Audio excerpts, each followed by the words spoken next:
Jamani wapendwa wa mimi, tumsifu Yesu Kristo. Habari za masiku jamani, niliwaambisi, nimefurahi tena kuwa hapa tena. Ni matumaini yangu kwamba wote ni wazima, na kama si wazima, basi kama mmoja anaumwa, kama mmoja katika familia anaumwa, au chochote kile kimetokea kibaya, mpelekee Mwenyezi Mungu, kwa sababu kwake yeye hakuna linaloshindikana. Wapendwa wangu, kama kawaida nimekuja leo tena niwapate kaneno kadogo tu kutoka kwa Mwenyezi Mungu. Leo kuna kipengele kadogo ambacho nitakwenda kuambieni, lakini kabla sijaanza, kama kawaida yangu, mnayenifahamu jamani, wakubwa shikamoni, wadogo mambo vipi? Basi tuombe kabla tujaanza kusoma neno takatifu na kuongelea. Hem, tumshukuru Mungu. E Yesu mwema, Yesu mpendevu, mstajabibu, Baba yetu unayetupenda, ninasema asante Yesu kwa sababu umenipatia tena muda huu. Asante Yesu kwa sababu umenipatia tena muda huu kuwa hapa mahali hapa, kuongea na wanawake wapendwa, kuongea na wale watu wote ambao wanakupenda wewe pia, Mungu Baba wa milele. Yesu, ninasema asante badala ya wanawake wote kwa pumzi ambao umewapatia, kwa kuwafanya waione siku hii ya leo. Yesu mwema, ni watu wengi Yesu wamefariki, watu wengi wamelala mahospitalini wanaumwa, lakini kwa sababu wewe unatupenda sisi, kwa sababu wewe unatupendelea sisi, na ndio maana tu hai mpaka sasa. Lakini sisi Yesu hatukulipi chochote, Mungu Baba wa milele. Tunachokulipa wewe ni kukutendea tu maovu na dhambi. Hata kama Yesu unatusafisha, hata kama Mungu Baba wa milele unatusafisha, dhambi zetu zinakuwa tena nyeupe kama theluji, lakini bado tunatenda dhambi. Tunaomba msamaha, Mungu Baba wa milele. Ninaomba msamaha badala ya wanawake wote wanaoangalia video hii mbele yako. E Yesu mwenye huruma, e Mungu Baba wa milele, ukaniadhibu mimi badala ya wanawake wote waliopo mbele hapa. Ninasema asante Yesu mwema, kwa sababu wewe ndio umeleta siku hii mpya leo. Imekuwa siku ya amani na upendo. Ukafanya somo hili dogo ambalo nitakwenda kuambia wanawake wenzangu wakalisikie na kulifuata vile kwa upendo wako wewe Yesu. Yesu, ukawashike kwa mkono wako mtakatifu, damu yako takatifu ikawakumbatie wanawake wote na yule yote anayeangalia video hii kwa upendo wako takatifu Yesu. Yesu, tunakwenda kufunga nia zote zile mbaya ambazo shetani anazipanga katika jina lako takatifu. Katika Mathayo mtakatifu 18 mstari wa 14, Yesu ulisema mwenyewe na kuahidi kwamba yoyote tutakayoyafunga duniani na mbinguni umeyafunga kwa jina lako takatifu. Ninakwenda kufunga mamlaka yoyote ambayo anayapanga shetani siku ya leo. Ninakwenda kufunga wivu, ninakwenda kufunga uchawi na majini. Ninakwenda kufunga laana zote ambazo zipo katika jina lako takatifu. Na katika Mathayo mtakatifu 18 mstari wa 18.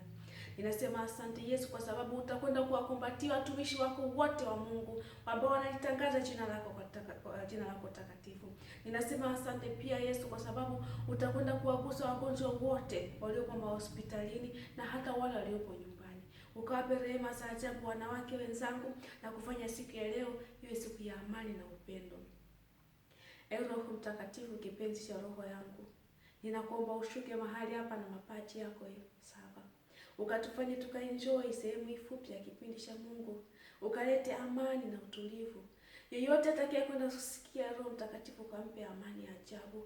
Ukalete upendo ndani yake na furaha kwa siku nzima. Nikiomba na kushukuru wewe, Mungu Baba wa milele, kwa jina lako takatifu, Mungu wetu Yesu. Amen. Jamani wanawake wenzangu, mpo?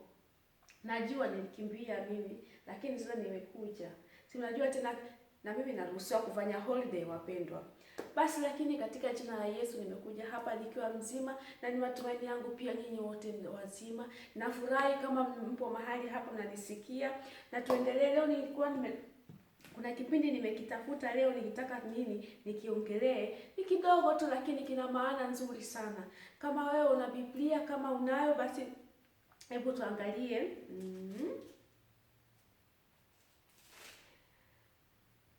Basi tuangalie Mathayo mtakatifu 7, usome mstari kuanzia ule wa kwanza mpaka wa 6. Ukisoma huo utaelewa nataka nini. Ninaweza nikasoma kidogo. Msiwahukumu wengine, msije nanyi mkahukumiwa na Mungu. Kwa maana jinsi mnavyowahukumu wengine, ndivyo nanyi mtakavyohukumiwa, na kipimo kile kile mnachotumia kwa wengine ndicho Mungu atakachotumia kwenu. Kwa nini wakiona kibanzi kilicho jichoni mwa ndugu yako, na papo hapo huoni boriti iliyoko jichoni mwako? Au wawezaje kumwambia ndugu yako, ndugu, ngoja nikuondoe kibanzi jichoni kwako, wakati wewe mwenyewe unayo boriti jichoni kwako? Mnafiki wewe! Ondoa kwanza boriti iliyoko jichoni mwako, na hapo ndipo utaona sawa sawa kiasi cha kuweza kuondoa kibanzi kilichopo jichoni mwa ndugu yako. Wanawake wenzangu, sisi wanadamu siku zote tumekuwa tunaonyeshea vidole, tunaonyeshea mikono wenzetu kabla hatujajionyeshea wenyewe. Angalia yule, maisha yake mabaya. Angalia yule amefanya hivi, yule ni mwizi, yule ni malaya, yule kazi yake kuiba wanaume wenzake, yule kazi yake ni uongo kusema kila siku. Lakini hayo yote ambayo tunaonyeshia mkono wengine tunayafanya pia sisi. Mungu anachotaka kutuambia ni kwamba kabla hujamuonyeshea jirani yako kidole, hebu jiangalie wewe mwenyewe mbele za Mungu. Wewe je, unafanya yale ambayo Mungu anataka? Jirani yako anasema uongo, je, wewe husemi uongo? Jirani yako ni mwizi, jirani yako anaiba wanaume wenzake, je, unaweza ukawa huibi mwanaume wa mtu, lakini ukawa ukimwona mwanaume nje unamtamani? Hilo ni kuiba tu mwanaume wa mwingine. Mungu anataka kutuambia kwamba hebu tusogee mbele zake kwanza, tujisafishe sisi wenyewe, tujisafishe dhambi zetu ambazo tunazitenda kila siku, tujisafishe na tusogee mbele yake, tuombe msamaha. Na tukishaona kwamba sisi tunafuata yale ambayo Mungu anataka tufanye, tukiona kwamba sisi ni wasafi katika moyo na kwamba tunazifuata amri zake, basi ndio twende kwa mwingine tukatoe kile kibanzi ambacho kipo jichoni mwake, kwa sababu utakuwa umeshatoa kibanzi kilichopo ndani yako, au kwa lugha nyingine boriti ndio ndani yako. Ule uchafu, ule uongo ambao uko ndani yako umeshautubu, umeutoa na uko mbele yake Mungu. Hapo ndio nenda kwa ndugu yako, nenda kwa rafiki yako, mwambie, mpendwa rafiki yangu, hiyo njia unayoenda si njia njema. Mungu anataka ufanye hivi, utake ufanye hivi na hivi. Hilo ni neno fupi tu ambalo Mungu anataka kutuambia siku ya leo, ni kwamba mwanamke mwenzangu, kabla hujamhukumu mwenzio, kabla hujamhukumu rafiki yako, kabla hujamhukumu ndugu yako, hebu jihukumu kwanza wewe mwenyewe. Wapendwa wenzangu, ni neno dogo tu, ni neno dogo, lakini lina maana kubwa sana. Kwa sababu kama wewe ukiwa unamonyeshea mwenzako kidole kila siku, mwangalie yule alivyo mnene, mwangalie yule alivyo, wewe umejiangalia kwenye kioo. Usianze kusema kitu chochote kibaya kuhusiana na mwingine kabla hujaangalia, je, wewe unatenda lipi? Hilo ni kosa kubwa. Jishushe kwanza wewe mwenyewe.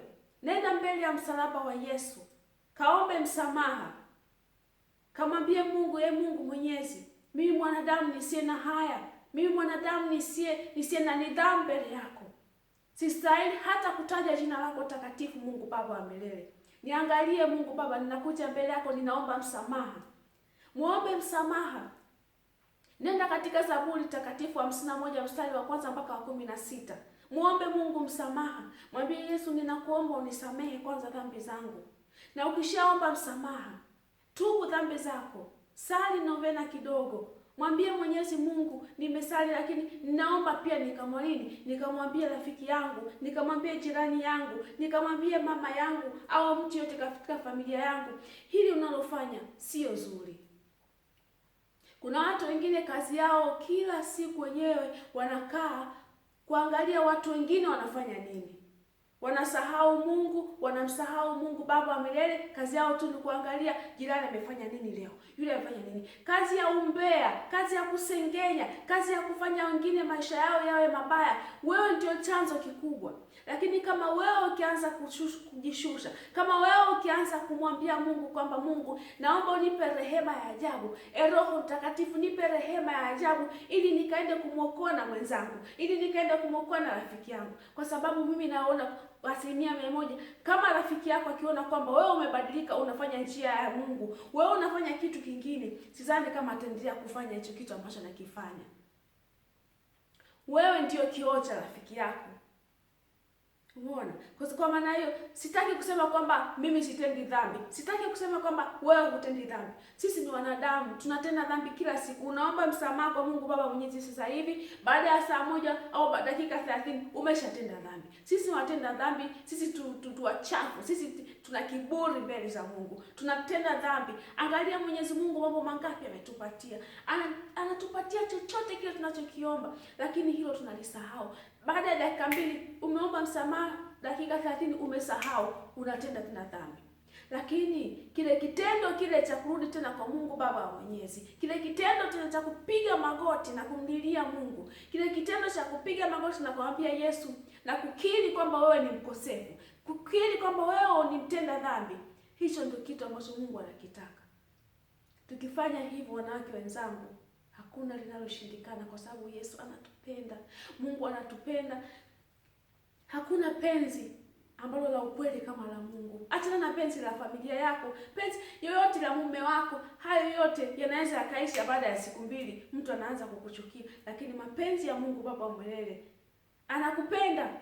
Hebu jiulize, hivi umeshakaa ukajiuliza ni mambo mangapi umeshayafanya ambayo yamemuudhi Mungu? Ni mambo mangapi umetenda ambayo unawe mwenyewe pia roho yako inasema kwamba hilo ni baya umelitenda, lakini hujaomba msamaha. Lakini Mungu amekuadhibu. Mungu amekutenda lolote baya? Hapana. Kwa nini? Kwa sababu anatupenda kwa moyo wote. Anatupenda kuliko chochote kile. Anatupenda, sijui nisemaje, anatupenda. Na huwezi ukafanya lolote lile ili Mungu akupende zaidi, kwa sababu anatupenda tayari zaidi na zaidi.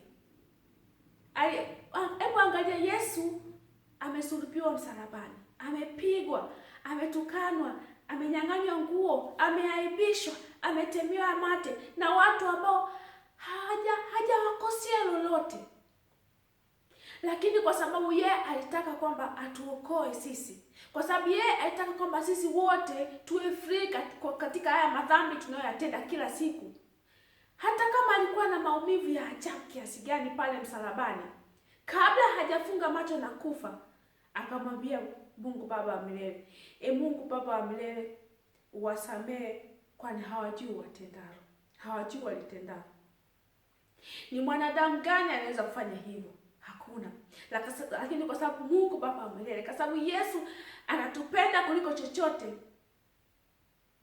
akasema kwamba siondoki na kuwaacha watu wangu bila kuwatolea hii dhambi.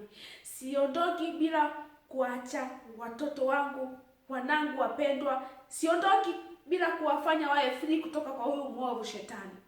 Na ndio maana alipokufa akasema, Mungu Baba wa milele, Mungu Baba wa milele, wasamehe, kwani hawajui walitendalo. Yesu anataka kutufundisha kwamba wakati mwingine tunakopo tuna chuki ya ajabu moyoni. Wakati mwingine tunakopo tuna hasira ya ajabu. Ametufundisha kwamba kuachia na kuwa free. Achia, mwachie Mungu. Wasamehe, kwa sababu unapomsamehe yule aliyokutendea, hata kama kimekuuma kiasi gani, unaongeza riziki nyingine kwa Mungu Baba Mwenyezi. Wapendwa wanawake wenzangu, hakuna kitu kizuri kama kuwa free na kuwa na Mungu na kuwa na Yesu ndani yako, kwa sababu unakuwa una amani ya ajabu. Kila kitu kinakwenda vile ambavyo unapenda, kila ukiwa na Mungu Baba wa milele. Jaribu kuachia yale yote ambayo yanakufanya wewe ukosane na Mungu. Wasamehe, kwani hawajui watendalo. Wanaokusema, wanaokusengenya, wanaokudharau, hawajui watendalo. Waache waseme. Wewe mwambie tumpelekee tu Mungu. Piga magoti mwambie Mungu, hakuna mimi ni mwanadamu. Mwanadamu mimi siwezi nikambadili mwanadamu mwenzangu. Mimi mwanadamu siwezi nikabadili tabia ya jirani yangu au tabia ya rafiki yangu. Mimi sitaweza. Lakini Mungu Baba wa milele, yeye ndo anaweza. Mwambie Yesu, mimi ninakukabidhi wewe. Mimi nimeshindwa. Tena wakati mwingine tuombe tofauti kwa Mungu. Kila siku namwambia Mungu, Mungu Mwenyezi, hiki hapa kimetokea. Wakati mwingine unamwomba Mungu kwa njia nyingine. Mwambie Mungu, nakupenda kuliko chochote, lakini mimi huyu jirani yangu sasa nimechokeshwa. Nimechokeshwa na tabia zake huyo rafiki yangu. Nimechokeshwa na tabia za mume wangu. Kama wewe hutafanya lolote, mimi sijui nifanye nini. Hapo tayari umeshamwambia Mungu, Mungu angalia, nimechoka na huyo mtu. Kwa hiyo hebu tumwombe Mungu. Achia, toa boliti la jichoni mwako kabla hujaenda kwa rafiki yako. Jiweke wewe free. Toa uchafu ulionao. Yule tabia ya kuonyesha wengine mikono, angalia amevaa sketi fupi. Angalia ile, kwa nini wewe kinakuhusu nini mama? Wewe kinakuhusu nini?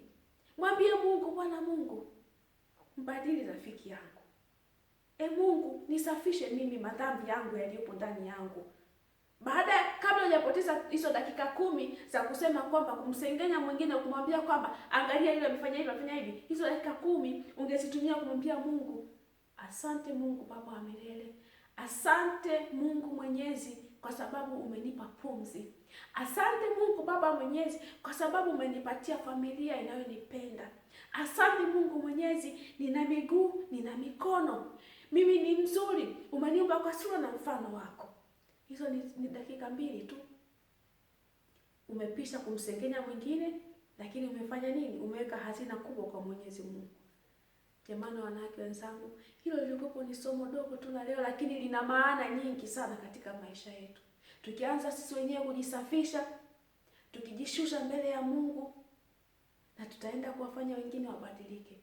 Na ukishafanya hivyo, inakuwa ni rahisi hata kumsaidia jirani yako, kumsaidia rafiki yako abadilike. Na hivyo ndio tunavyoishi. Ninasema asante kwa kunisikiliza. Mungu akumbatie na arudishie mara 100 kwa nyie wote mliokaa na kusikiliza neno lake takatifu. Basi naomba tusali, tufunge neno letu litakatifu, na tutaonana muda mwingine kwa muda mwingine na saa nyingine. Yesu mwema, Mungu Baba wa milele, Mama Maria kipenzi cha roho yangu, ninasema asante Yesu kwa sababu umekaa pamoja nami muda wote. Asante Roho Mtakatifu kwa kunipatia ujasiri wa ajabu. Asante Roho Mtakatifu kwa kuongea badala yangu.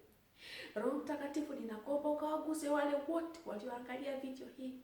Ukawabadili na kuwafanya Yesu wakatoe kile, wakatubu na kutoa kile kilicho ndani yao kabla hawajaenda kutoa kwa watu wengine. Ukawakane Yesu wale wote ambao wanaonyeshia vidole wengine Yesu na kukudharau wewe Baba wa milele. Mungu Baba wa milele, najua wewe Yesu hakuna kinachoshindikana kwa jina lako takatifu. Ninakwenda kufunga mbinu zote zile za shetani anazozipanga siku ya leo. Ninafunga mbinu zote zile ambazo nazitafuta. Ninafunga ugonjwa wote, majivuno, hasira, uzururaji wa vijumba vya kwenda kwenye vijumba vya watu. Ninakemea katika jina lako takatifu. Ninafunga katika Mathayo mtakatifu 18 mstari wa 18, kwa sababu Yesu ulituahidi na kusema tutakayoyafunga duniani Yesu na mbinguni unayafunga kwa jina lako takatifu. Yehova Yesu, mwana wa Adamu, mwana wa Mama Maria, mwana wa Ekari takatifu, ninasema asante kwa sababu utakwenda kuwakumbatia wanawake wenzangu na wale wote walioangalia video hii. Yesu, kawasimamie katika kazi zao. Damu takatifu ikawatangulie badala yao. Wote wenye matatizo kazini, Yesu kaende kufanya siku hii ya leo ikawa siku ya amani, wiki nzima ikawa siku ya amani na yenye mafanikio katika maisha. Ninakuabudu Yesu wangu, ninakuabudu na ninakuheshimu. Ninasema asante Yesu kwa sababu umenipatia muda huu mfupi wa kutangaza jina lako na kukuomba. Nikiomba na kushukuru Yesu mwema, nikiabudu na kusema amen. Asanteni sana wanawake wenzangu kwa kuangalia. Sasa nakuja niwaambie kwamba naona leo au kesho nitatumieni video nyingine sehemu ya 3 ya lile tumbo la chini, tufanyeje? Tuendelee kutoa hivi vitu. Jamani, Mungu ni mwema. Mungu anawapenda sana. Usisahau kutubu dhambi katika Zaburi ya 51 mstari wa kwanza mpaka wa 16. Alafu kitabu cha leo hichi hapa nimewasomea Mathayo 6 mstari wa kwanza. Usome tu mpaka pale mpaka ule wa 6, ni sawa tu. Mungu anawapenda sana na nawatakieni weekend njema, Jumapili njema, na wapendeni sana. Amen. Asante kwa kuangalia video yangu. Sasa ngoja tuende sasa nikapike mimi mwenzenu.